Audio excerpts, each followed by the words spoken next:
ఐదాలు నింపుడు, ఫోటోలు అంటబెట్టుడు, కౌంటర్లలో ఇచ్చుడు జోరుగా నడుస్తాంది ప్రజాపాలన. ఎమ్మెల్యేలు, కలెక్టర్లు దగ్గరుండి అరుచుకుంటున్నారు.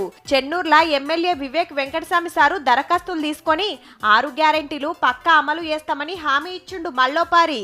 మాకు 10 సంవత్సరాల నుంచి ఈ డబుల్ బెడ్రూమ్ ఇల్లు రాలేదు.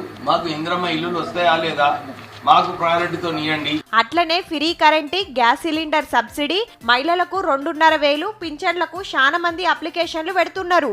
ఎవరికేం డౌట్లున్నా క్లియర్ చేస్తున్నారు ఆఫీసర్లు. ఫాములు నింపరాకుంటే వాలంటీర్ల నింపిస్తుండ్రు.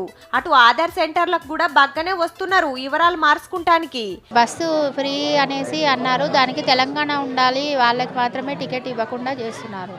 మిగతా తెలంగాణ లేకుండా ఉంటే టికెట్ ఇస్తున్నారు. రీసెంట్లీ మ్యారీడ్ అయింది, హస్బెండ్ నేమ్ మీదకి చేంజ్ చేయించుకోవాలి అడ్రస్ మొత్తం. కానీ మందికి తెలియని ముచ్చట ఏందంటే ఆధార్ కార్డ్ అట్లా వివరాలు మార్చుకునే అవసరం లేదు.